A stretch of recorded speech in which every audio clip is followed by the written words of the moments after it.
Hey everyone, welcome to Secondhand Blasters. Before I start off the blaster that I'm going to be featuring this evening, I want to introduce you to my good friend, the X-Shot Pro Long Shot. So you've probably seen my blaster review on this one. This one definitely is a game changer, coming in at $29.99. I do recommend it to anybody. I will let you know there was one little point of contention with the long shot, and that is the actual barrel itself. Some of them have fractured when you try to do spring upgrades. That is what happened with me, which is leading me to my video tonight. You see, this blaster, I went ahead and did a spring swap. I did a K25 spring, which it holds pretty well and boosts the performance significantly. I did have to go ahead and actually add an aluminum plunger tube here, only because of the fact that my plastic one started to get stress cracks. However, before those stress cracks came in, with a bamboo mini dart, I was able to record 230 feet per second. So it was more of a consistent 220 to 25, but I did max out at 230. So, of course, when you actually do a spring swap, you are left wondering, what do I do with that stock spring? Because it is a pretty beefy stock spring, and not every blaster is going to use it. Which brings me to the blaster of the evening. Now, this blaster was universally panned by nerfers alike. The design itself was really cool looking, but the performance just was lacking. And the internal design of it, Hasbro definitely, for lack of a better phrase, they screwed the pooch on. I, of course, am talking about the Doomland 2169 Double Dealer. Everyone loves to hate on this blaster. It jams. The power is not very significant. You are talking at well below sub-elite performances when you're only getting about 50 feet per second when you shoot the double darts. I believe that when I chroned it before, it was around 65 feet per second when you only used the one side barrel. That being said, I noticed when I actually opened up my blaster that the spring for the X-Shot fit perfectly inside of the double dealer. So that being said, I went ahead and actually did the spring swap on my double dealer, which I do have right here. It does make the priming a little bit more difficult, I'm not going to lie. However, once you actually are able to do that, it goes really well, and the chronograph is amazing with this one. You definitely get above elite performance with this when you actually shoot both darts out. We're going to do a chronograph test here, and I'm going to show that to you. And I'm also going to show you when I do just one side, and you're going to see just how fast these darts can get going. I'm also going to take it out to the range so you can see just how far it can go. And I can tell you that the accuracy on this, it's pretty solid, especially when you use the Dart Zone Max Pro Ruby darts. The Elite darts, obviously, they have their issue, but when you switch to the Dart Zone ones, you get some spectacular performance. So we're going to go ahead and take you to the chronograph now, and then the range, and I'm going to give you my final thoughts regarding the semi-pro double dealer.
Okay, so it is a scorcher out today here in Ohio.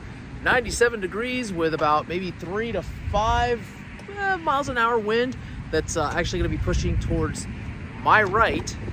So we are here with the double dealer. We're going to see the range that we can get on it. I'm going to do about 4 shots. I'm going to use the double barrels on an angled shot, double barrel straight shot, and then we're going to switch to just 1 shot on one side where we're going to test out to see if we can actually get that 100 feet per second that the chronograph says. Angled shot.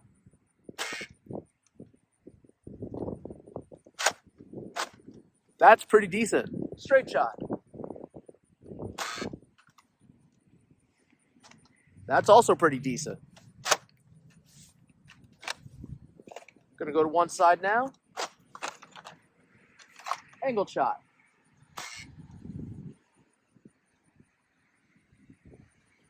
Wow. Straight shot. That one kind of squibbed. Straight shot. All right, so you're gonna see me stand by where every single shot went, and we'll get the measurements up there on the screen shortly.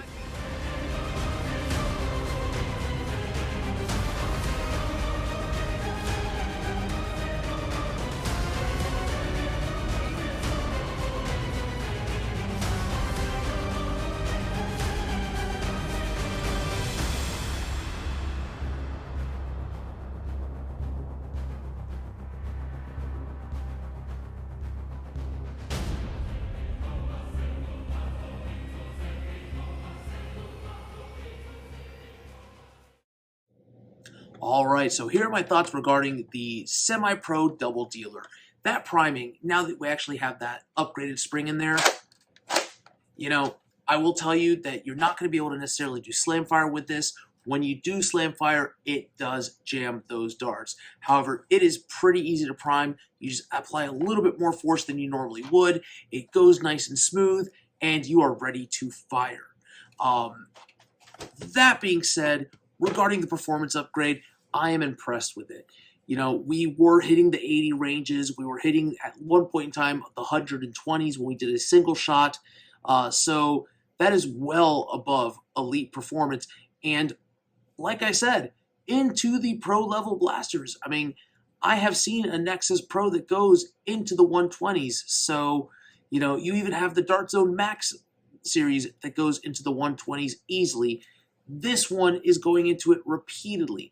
The average is in the 110s, but you do spike up to the 120s. I did run an extra one that was not on camera where I actually hit 130, so I am very happy with that spring upgrade. Of course, there are other things that I did to this blaster, which unfortunately, because of the fact that I did that before I did this video, you're not going to be able to see this. However, I was able to use some Gorilla Glue to seal up some of the air holes on the actual tube, and I covered that glue with some painter's tape just to complete that seal.